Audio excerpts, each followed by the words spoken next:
शब्बीर ने थाना सिटी मुरीदके की नवाही सिटी इत्तेहाद टाउन में एक ऐसे शख्स को देखा है जो 2 बच्चों का बाप था और रिक्शा चलाकर अपने बच्चों का पेट पालता था, लेकिन अचानक उसकी जिंदगी में एक भूचाल सा आ गया और उसके घर का सुकून बर्बाद हो गया। शब्बीर ने एक दिन देखा कि अतीक अपना खाली रिक्शा लेकर जा रहा था कि इसी दौरान एक और रिक्शा उसके बराबर में आ गया और उसने अतीक को रुकने का इशारा किया। जब अतीक ने रिक्शे की रफ्तार कम की तो वो दोनों बातें करने लगे। अभी क्या हुआ? या इनको आगे तक छोड़ दोगे? ये करीबी। जाना कहाँ है? ये आगे इत्तेहाद टाउन। अच्छा चल ठीक है साहब, मेरी गाड़ी में आ जाओ। अतीक सवारी लेकर रवाना हो गया और रिक्शा वाला एक तरफ खड़े होकर अपने रिक्शे को ठीक करने लगा। थोड़ी देर में अतीक सवारी को छोड़कर वापस आया तो ये देखकर रुक गया कि वही रिक्शे वाला अब तक वही मौजूद था। हाँ भाई क्या हुआ? सही नहीं हुआ? नहीं अभी तक सही नहीं हुआ। मैं कुछ करूं? देख लो। अतीक ने अपना रिक्शा एक तरफ खड़ा किया और दूसरे रिक्शे वाले की मदद करने लगा।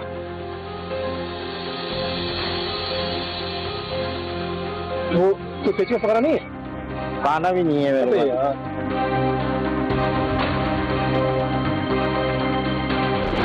अतीक के रिक्शे वाले से दोस्ती क्या हुई, उसकी दोस्ती रिक्शे वाले की बहन से भी हो गई और इस दोस्ती ने अतीक के घर में तूफान बर्पा कर दिया। शब्बीर ने एक दिन देखा कि रात के वक्त अतीक रिक्शे वाले की बहन इकरा से फोन पर बात कर रहा था। Hello hello. अरे अभी फोन क्यों कर दिया? बीवी सास हो रही है। तो फिर मैं क्या करूं? मैंने सोचा कि तुम्हें बता दूं कि मेरा बैलेंस खत्म हो रहा है, तो मैंने सोचा तुमसे कह दूं। अच्छा सुबह बैलेंस डलवा दूंगा। अभी सो जाओ। बेगम सो रही है। खुदा हाफिज। मैं सो नहीं रही, जाग रही हूँ। किससे बात कर रहे थे तुम इतनी रात को? वो दोस्त से। अच्छा, दोस्त इतना कंगला है कि उसके पास बैलेंस के भी पैसे नहीं है। हाँ तो कह दिया दोस्त था, सो जाओ। तुम नहीं सुधरोगे, मैं सब समझती हूँ। इकरा नाम है ना उसका? कौन इकरा? अभी बताती हूँ। ये क्या जहालत है? तस्वीर कहाँ से तुम्हारे पास? ये इसने खुद भेजी है और कहा है कि तुम इससे शादी करोगे। सब झूठ है, बकवास है। तो कान खोल के मेरी बात सुन लो। आइंदा ये हरकत की ना तो अपना बोरिया बिस्तर बांध के रखना तुम। हाँ बांध लूंगी अपना बोरिया बिस्तरा। वैसे भी तुमने मेरी जिंदगी जहन्नुम बनाई दी है। जो चाहे से करो, भाड़ में जाओगे। अतीक की बीवी पांव पटकते हुए चली गई तो अतीक ने सुकून का सांस लिया और मोबाइल को ऑफ करके सो गया। अतीक ने कुछ अरसे कबल बानो को घर से भगाकर शादी की थी, जिस पर अगवा के इल्जाम में गिरफ्तार कर लिया गया था, लेकिन बाद में माफी तलाफी के बाद इनके घर वालों ने इनकी शादी को कबूल कर लिया। शादी के कुछ बरस के बाद इकरा अतीक की जिंदगी में आ गई। अतीक की बीवी ने बदनामी से बचने के लिए अपनी जबान बंद कर ली, लेकिन अतीक का छोटा भाई अपनी जबान बंद ना रख सका। एक दिन शब्बीर ने देखा कि अतीक वॉशरूम में था और उसका छोटा भाई रफीक अपने भाई का मोबाइल फोन चेक कर रहा था। मिस कॉल में इकरा का नंबर देखकर ठिठक गया। उसने भाई का फोन जल्दी से उसी जगह पर रख दिया और अपने मोबाइल में इकरा का नंबर तलाश करने लगा।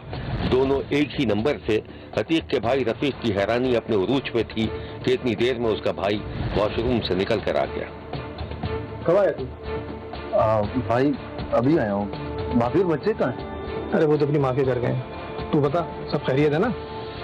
जी सब खैरियत है। भाई आप इकरा को जानते?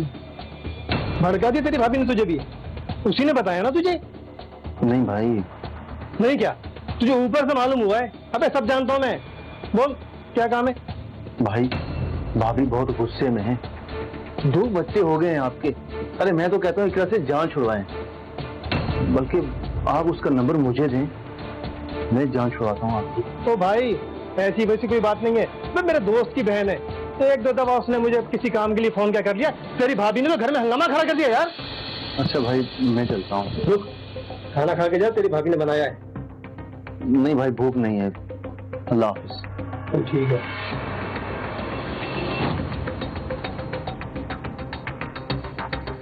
रफीक ने घर से निकलते ही एक कोने में खड़े होकर इकरा को फोन मिला दिया।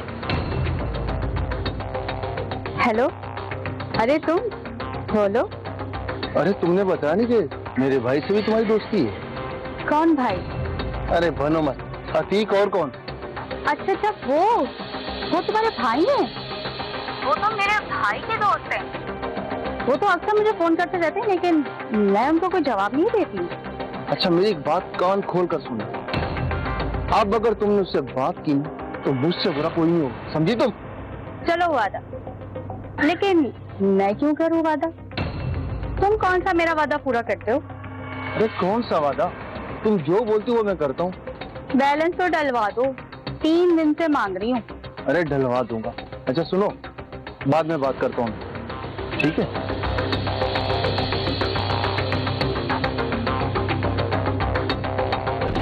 इकरा के बारे में मालूम हुआ कि वो मुबैना तौर पर ना सिर्फ 2 भाइयों को बेवकूफ बनाकर उनसे पैसे खा रही थी, बल्कि कुछ और लोगों को भी इश्क और मोहब्बत का झांसा दे रखा। इकरा का भांडा फूट जाने के बाद बड़ा भाई छोटे भाई का दुश्मन बन गया और उसे इकरा से मिलने से मना कर दिया। एक दिन शब्बीर ने देखा कि दोनों भाइयों में इकरा के मामले में झगड़ा हो रहा था। रासुल भाई, तुझे मैंने मना किया था इकरा को फोन नहीं करना, तूने मेरी बात नहीं मानी ना? भाई आपको क्या मसला है?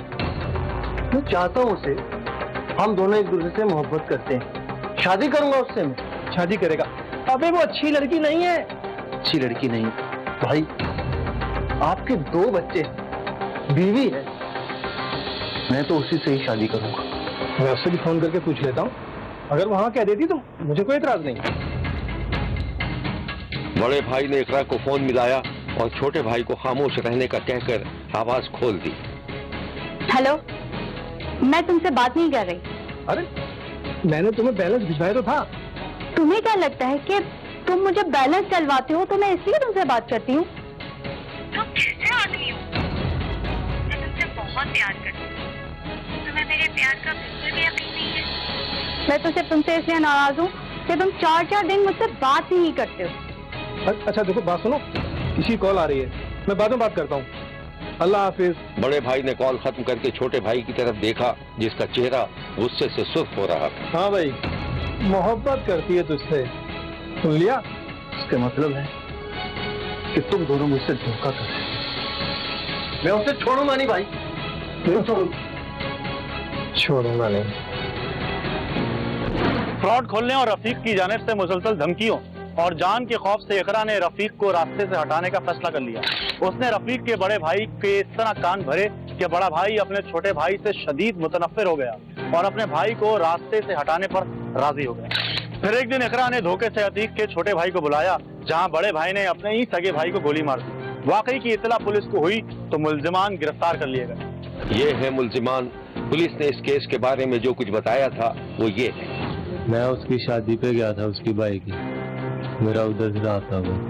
रफीक का मुझे नहीं पता कैसे रहा वो भाई को, तो उस तरफ नहीं जाना, तो मना नहीं हुआ, तो फिर वो भाई की तरफ चला गया।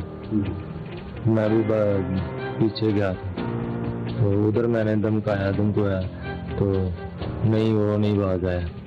फिर मैंने चैम्बर मारा तो जो है ना उसके ऊपर रखा है पिस्तौल, तो वो चल पड़ा उसके हाथ की तरफ। शब्बीर का कहना है कि इस वाक़े की मुकम्मल तफ्तीश के बाद ही असल सूरत हाल सामने आ सकेगी। तभी तो पुलिस मुल्जिमान को जेल भिजवा चुकी है। देखते रहिए, क्योंकि कोई देखे न देखे, शब्बीर तो देखेगा।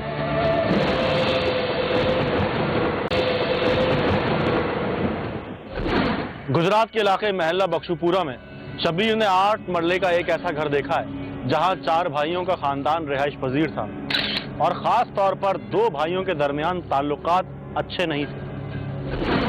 शब्बीर ने एक दिन देखा कि अधेड़ उम्र अरशद घर के मरकजी दरवाजे से घर में दाखिल हुआ तो आंगन में उसका छोटा भाई अमजद पानी की मोटर के पास बैठा हुआ था। अरशद ने बावाज़े बुलंद सलाम किया, लेकिन छोटे भाई ने जवाब देना तो दरकिनार, पलट कर देखा तक नहीं। अरशद खामोशी से जीना चढ़ता हुआ अपने घर में दाखिल हुआ तो उसकी बीवी ने दरवाजा खोला।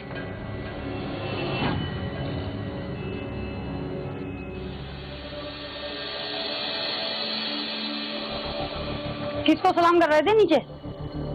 महमूद था, शायद पानी की मोटर ठीक कर रहा था। जवाब तो नहीं दिया होगा। क्यों देगा? लोग जले मरे जा रहे हैं हसद में। जी तू फटेकुटनी औरतों की तरह मुझे मेरे भाई के खिलाफ भड़काती रही, तू ना बाहर आ जा तू। वो नहीं दिया उसने मेरे सलाम का जवाब। भाई है मेरा छोटा, वो जाने मैं जानू, तुझे क्या तकलीफ है भाई? हाँ तो मैं कौन हूँ, क्यों बोलने वाली? यही तवक्को थी मुझे तुमसे। क्यों बात को लंबा कर रही है खामखा में? खामोश भी हो जाया कर कभी। अब बात सुन, शिराज कहाँ है? कहीं बैठा होगा दोस्तों में, वो भी तंग आ गया तुम्हारे खानदान वालों से। ओ खुदा अक्ल दे तुझे। ऐसी कोई बात नहीं है। ओ महमूद मेरा छोटा भाई है, मिजाज जानता हूँ मैं उसका, मूड ही है बस थोड़ा सा। तुम समझो और सुनो, अपने भाई से कह देना कि रात भर मोटर ना चलाया करे, खर खर खर खर खर कर हमारी नींद खराब होती है, दिन में चलाया करे। ये दोनों तुम्हारे भाई भावज ना जानबूझ के हमें सताते हैं ताकि हम यहाँ से चले जाएं और ये घर पर कब्जा कर लें। अरे ऐसा कुछ नहीं है नेक बख्श, तेरा वहम है ये। बोल जरा आहिस्ता बोला कर, आवाज नीचे तक जाती है। जाती है तो जाए, मुझे उनसे क्या। और सुनो, खाना रखा है किचन में, गर्म करके खा लेना। मैं जा रही हूँ सोने। हाँ सो जा, ये चाहिए होगा तो ले लूंगा। शिराज पता नहीं इस टाइम पे कहाँ चला गया। अरशद की बीवी शौहर को जली कुटी सुनाकर चली गई और अरशद अपने बेटे शिराज को फोन करने लगा। हेलो, ओ भाई कहाँ है? टाइम देखा है तूने? अब्बा जरा काम से बाहर गया था, बस आ रहा हूँ। हाँ ठीक है, जल्दी आ। और बात सुन, बेल न देना दरवाजे पे, मिस कॉल दे देना मुझे, मैं आके दरवाजा खोल लूंगा। ठीक है। बेटे हर में दर्द करके रखा हुआ है।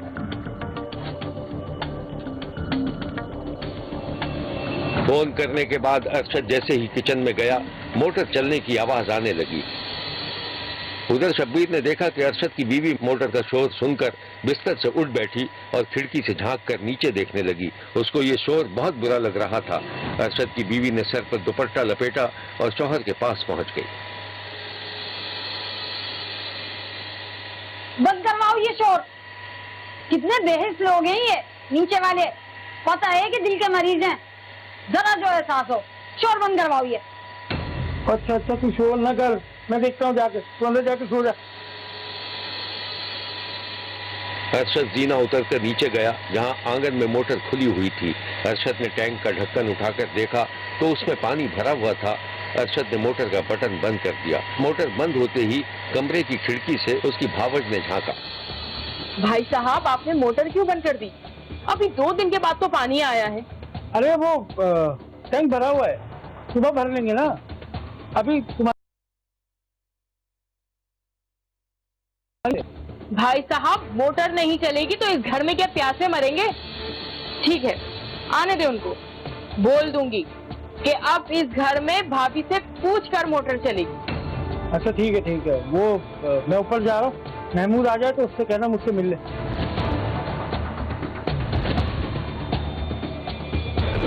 आठ मरले के घर में 4 भाई और उनकी 14 जवान औलादें, जिनमें लड़कियां भी शामिल थीं, अलग अलग हिस्सों में रिहाइश पजीर थे। पानी का टैंक और बिजली का मीटर मुश्तरका था और यही बात इन सब के दरमियान अक्सर तनाजात का सबब बनती थी। शब्बीर ने देखा कि अरशद का छोटा भाई अमजद और उसका जवान बेटा शहजाद और उसकी भावज अपने कमरे में खाना खा रहे थे। जरा बता अपने बाप को, क्या बोल रहा था तुम्हारा कजन? कुछ नहीं अम्मा, वो हमारे आपस की बात थी। हाँ, कोई तुम्हारे बाप को गालियां दे जाए? ये आपस की बात थी। बहुत सही जा रहे हो बेटा। अबे क्या कह रही है तेरी अम्मा, बताना क्या बोल रहा था वो? कुछ नहीं अब्बा, मैं और शराज बैठ के बातें कर रहे थे, अम्मा बीच में आ गई और शराज को इतना बुरा भला कहा उसे गुस्सा आ गया। और वो तेरे बाप को गालियां देता रहा, तू बैठ के सुनता रहा। मुझे तो ये नहीं समझ आ रहा कि इतना बुज़दिल कैसे हो गया।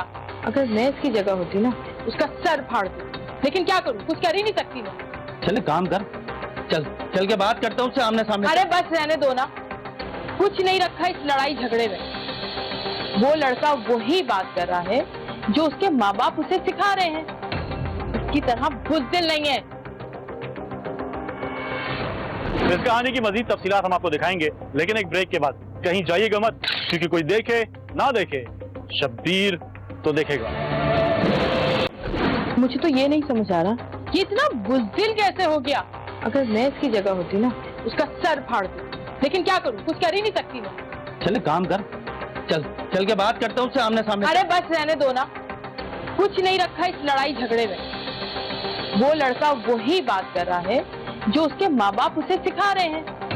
इसकी तरह बुज़दिल नहीं है। सही कह रही हो तुम, भाईजान की शादी ही गलत हुई है। इस औरत ने आके पूरे खानदान का बेड़ा गर्क करके रख दिया हमारे। और सुन भाई, आज के बाद अगर मैंने तेरे को शिराज के साथ देखा ना, तो समझ ले मुझसे बुरा कोई नहीं होगा। खैर खाना खाओ, छोड़ो। नहीं खाना मुझे यार, भूखी चली गई है। उठा अमजद गुस्से के आलम में मेज से उठ गया, जिसके थोड़ी देर बाद अमजद का बेटा शहजाद भी माँ को घूरता हुआ वहाँ से चला गया और माँ बर्तन समेटने लगी। अरशद का छोटा भाई अमजद अपनी भाभी और भाई के बाद अपने भतीजे शिराज से भी मुतनफ्फिर हो गया था। एक दिन शिराज का चचा अमजद घर से बाहर निकला तो गली ही में उसे उसका भतीजा नजर आ गया। वह मुनाफिक किस मुंह से सलाम कर रहा है? क्यों चाचा, क्या हो गया? क्या हो गया? तुझे कुछ पता ही नहीं है? अबे तेरी चाची कह रही थी तू मुझे गालियां दे रहा था। नहीं चाचा, ऐसा तो कुछ भी नहीं है। ऐसा कुछ है ही नहीं। देख भाई, तुझे आज आखिरी बार समझा रहा हूँ, अगर आइंदा तूने कोई फजूल बकवास करी ना फिर समझ ले, चल। शिराज का चचा उसे घूरता हुआ चला गया और शिराज इंतहाई गुस्से के आलम में तेजी से सीढ़ियां चढ़ता हुआ अपने घर में आ गया।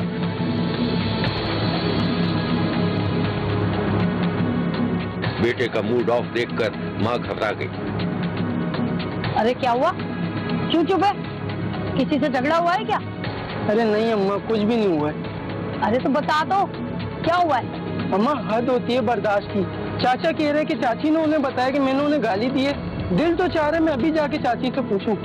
कोई जरूरत नहीं है झगड़ा करने की, बिला वजह में बात बढ़ेगी। कब से कह रही हूँ तेरे बाप से कि घर देख लो, हर वक्त की चिक चिक बाती से तो तंग आता है। तू मुँह हाथ दो, मैं खाना निकालती हूँ।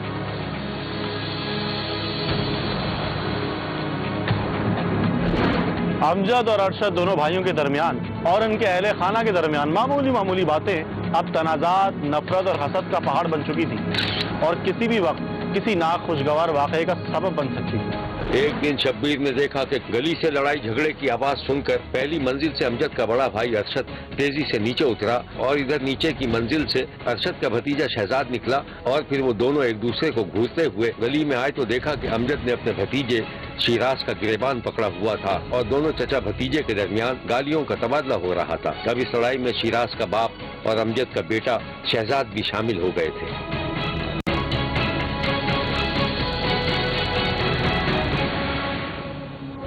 उस रोज चचा भतीजे के दरमियान तल्ख कलामी ने एक बड़े सानये को जन्म दे दिया।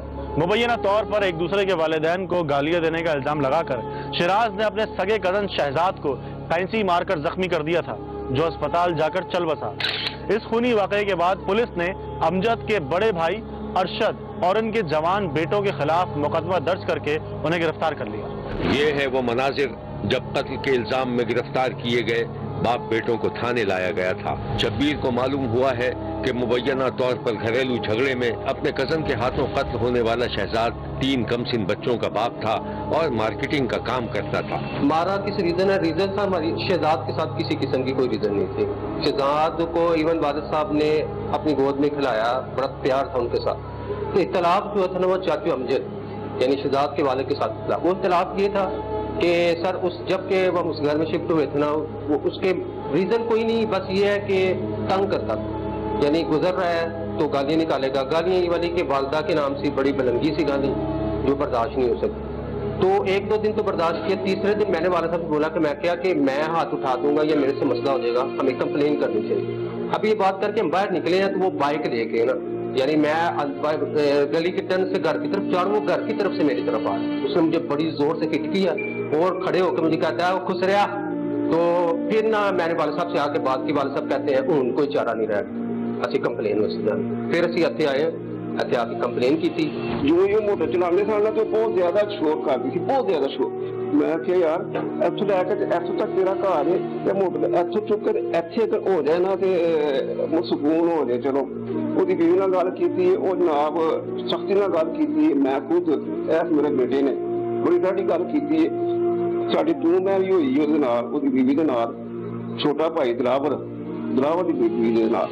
ये फैमिली जो है ना वो बैठ के भी इसको हल कर सकती है, लेकिन ये किसी वजह से इंफ्यूरिएटेड हो गए, नमाज पढ़ के निकल रहे थे ये इशाक से, अमजद और ये उसके भतीजे जो है ना शहराज वगैरह और ये जो उनके भाई, तो इसके वजह से इनकी आपस में लड़ाई होगी। लड़ाई होने के बाद हम जो बकौल शराज कहता है कि मैं घर से भाग के गया, मैंने कहा कि आज ये जो है ना इस चीज को मैंने किसी तरीके से जो है खत्म करना चाहिए, ये डेली हमारा मामला इस तरह नहीं चलना चाहिए।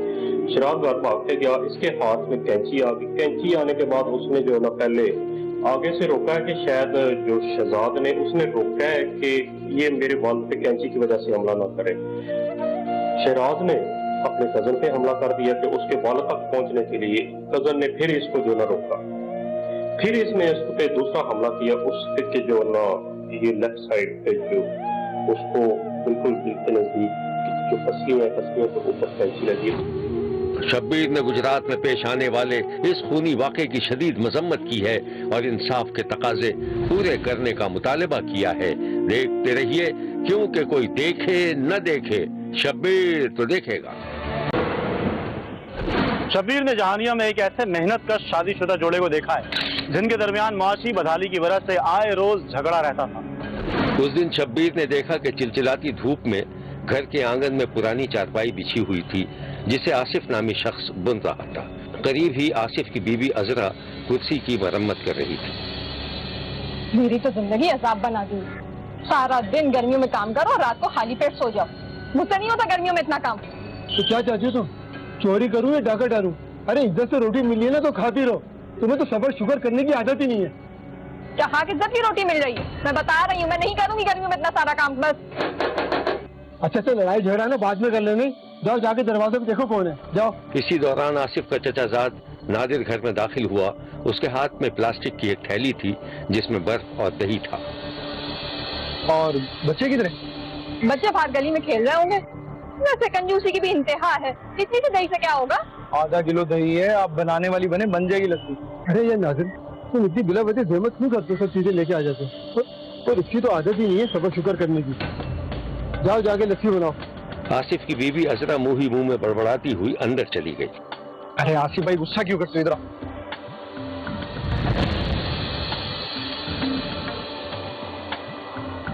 आसिफ भाई, एक मशवरा दूं आपको? हाँ हाँ बोलो। ये जो अजरा है ना, इसको मैं बचपन से जानता हूँ। इसे रखना तुम्हारे बस की बात नहीं है। तो यार नादिर क्या करूँ मैं? तू बता मुझे। हालांकि घर भी इसको लेके दे दिया मैंने, लेकिन फिर भी यार जब देखो लड़ाई झगड़ा करती रहती है। नादिर चीनी नहीं है, चाय फीकी बना दूं? चल मैं लेकर आता हूँ, छोड़ो। नादिर चीनी लेने के लिए कमरे से गुजरा तो अजरा वहाँ मौजूद थी। अच्छा अब जा ही रहे हो तो ऐसा करो कि दूध और पत्ती भी ले आओ। हाँ मैं जानता, तुम बहुत तकलीफ में हो। तो तुम्हें किसने कहा था इतनी जल्दी शादी करने के लिए? मेरी तो किस्मत ही फूट गई है। लेकिन तुम ही कौन सा रिश्ता ले आए? खैर अभी भी देर नहीं हुई है, देख लो। अच्छा बस बस जाओ और जाके सामान लाके। चीनी और दूध वगैरह साथ ही ले आऊंगा। ठीक है। आसिफ और अजरा आपस में रिश्तेदार थे। 8 बरस कबल इनकी शादी हुई थी। 2 बच्चे थे, मगर इनके दरमियान कभी भी एक दूसरे के लिए पसंदीदगी नहीं रही। आसिफ का कजन नादिर के घर में आना जाना था और वो आसिफ की बीवी से खासा बेतकल्लुफ था। बेतकल्लुफी इतनी बड़ी कि शौहर की गैर मौजूदगी में दोनों चोरी छुपे मुलाकातें करने लगे। शब्बीर ने एक दिन देखा कि अजरा और उसका आशना घर में अकेले थे। कुछ खास नहीं, बस वैसे ही। अरे बताओ ना, इस वक्त घर में कोई भी नहीं है। देखो मुझे ना ये रोज का आना जाना अच्छा नहीं लगता। मुझे डर लगता है अगर किसी दिन तुम्हारे खामन ने देख लिया ना तो बहुत गलत हो जाएगा। तो क्या हो गया? पता लगने दो, मैं उसे डरती हूँ क्या? नादिर, अगर मैं उससे तलाक ले लूंगी तो क्या तुम मुझे शादी करोगे? तुम पागल हो गई हो। हाँ हो गई मैं पागल, उस निकम्मे के साथ रहते रहते। मेरा यहाँ दम घुटता है। खुदा के वास्ते कुछ करो। चलो मान लिया मैं तुम्हें लेकर भाग जाता हूँ। पीछे से तुम्हारे बच्चों का क्या होगा? और अगर तुम्हारे घर में खून खराबा हो गया तो क्या होगा? उनको कैसे पता चलेगा कि मैं तुम्हारे साथ भागी हूँ? हाँ लोग तो अंधे हैं ना। तुम्हारा खामन जिन नजरों से मुझे देखता है ना यहाँ आते जाते, मुझे तो लगता है किसी दिन क़यामत बर्पा हो जाएगी। नादिर, तुम अपने दिल पे हाथ रख के बताओ, क्या तुम्हें खुशी मिलती है? मैं उस निकम्मे के साथ रहती हूँ, घुट घुट के जिंदगी गुजार रही हूँ, 2 वक्त की रोटी तक नहीं मिलती मुझे उसके साथ। इस वक्त तुम जज्बाती हो रही हो, और वैसे भी मुझे किसी और जगह पे जाना है, काम है। और अगर वो आ गया ना अभी इस वक्त और हमें इस हालत में खड़े हुए देख लिया तो लड़ाई हो जाएगी। दफा हो जाओ यहाँ से। तुम सिर्फ वक्त गुजारने के लिए आते हो बस। बुज़दिल हो बुज़दिल। आइंदा अपनी शक्ल मत दिखाना मुझे। जज्बाती फैसला ले रही हो तुम।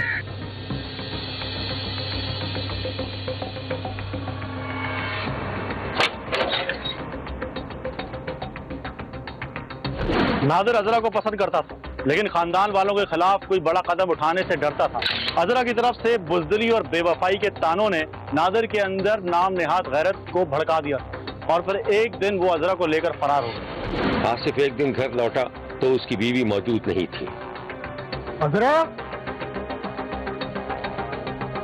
अजरा, कहाँ चली गई अजरा? कहाँ चली गई अजरा? ये बच्चे और इंतहाई गैर जिम्मेदार हो रहे थे। घर में बीवी बच्चों की तलाश में नाकामी के बाद आसिफ घर से निकलकर पड़ोस में चाचा के दरवाजे पर देखा गया। आसिफ ने दरवाजा खटखटाया तो उसका चाचा बाहर निकल आया। क्या बात बेटा आसिफ, परेशान नजर आ रहे हो? चाचा वो अजरा और बच्चे तो नहीं आए यहाँ पर? नहीं बेटा, यहाँ पे तो नहीं है। अच्छा, नादिर है घर पे? नादिर तो सुबह से निकला अपने दोस्तों के साथ। क्या बात है, अजरा घर पे नहीं है क्या? यही तो मैं सोच रहा हूँ कि तू जा कहाँ सकती है। तो हमेशा यही करती है कि बगैर बताए बच्चों को लेके कहीं बाहर चली जाती है। आप ऐसा करें कि नादिर को फोन करें, क्या पता उसके साथ बाजार चली गई हो। चले मैं देखता हूँ, मालूम करता हूँ।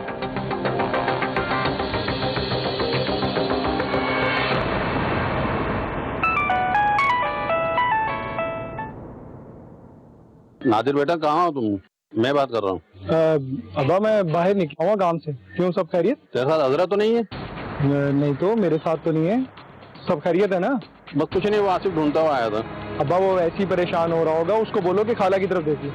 मैं वैसे भी थोड़ी देर में बस आ रहा हूँ घर पे। नहीं तुम परेशान मत हो, मैं देख लेता हूँ। ठीक है, चलो देख के आते। उधर शब्बीर ने देखा कि अजरा और नादिर एक छोटे से घर में मौजूद थे। वो लोग हमें ढूंढने में लगे। तो तुमने उनको बताया था नहीं कि मैं तुम्हारे साथ हूँ? मैं पागल हूँ तुम लोगों को ये बताऊंगा, मगर कब तक ये बात छुपी रहेगी यार? बस तुम अब्बा और आसिफ की कॉल नहीं उठाना बस। हाँ, अगर कब तक ये सब चले, सोचना पड़ेगा। अजरा के शौहर ने अपने जरिए से मालूम कर लिया था कि उसकी बीवी उसके कजन नादिर के साथ भाग गई थी। आसिफ अजरा के शौहर ने जब ये बात नादिर के बाप को बताई तो उसका सर घूम गया। तू सच कह रहा है? चाचा वो उसी के साथ है। ये किया तुम्हारे बेटे ने मेरे साथ। मैं भी फोन करता हूँ।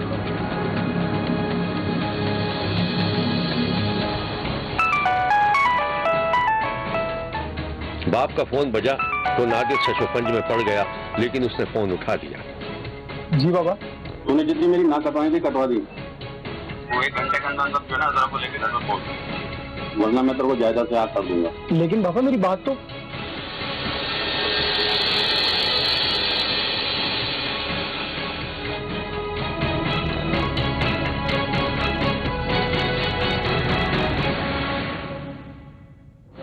नादिर के बाप ने अपने बेटे को बुरा भला कहकर अजरा से उसकी जान छुड़वा दी और अजरा को उसके शौहर के हवाले कर दिया। दोनों मियां बीवी के दरमियान काफी माफी तलाफी के बाद जिंदगी थोड़ी मामूल पे आ गई, लेकिन इन दोनों के दरमियान फिर एक सख्त लड़ाई हुई तो अजरा के शौहर ने बीवी से माफी मांगकर मामले को रफा दफा कर दिया। मैं वादा करता हूँ तुझसे कि आइंदा तुझे नादिर का ताना नहीं दूंगा, लेकिन हाथ जोड़ता हूँ तेरे आगे कि तू घर में बैठ और बच्चों का ख्याल रख। अब अगर तुमने मुझसे कोई भी इल्जाम लगाया या नादिर को यहाँ आने से रोका तो मुझसे बुरा कोई नहीं होगा।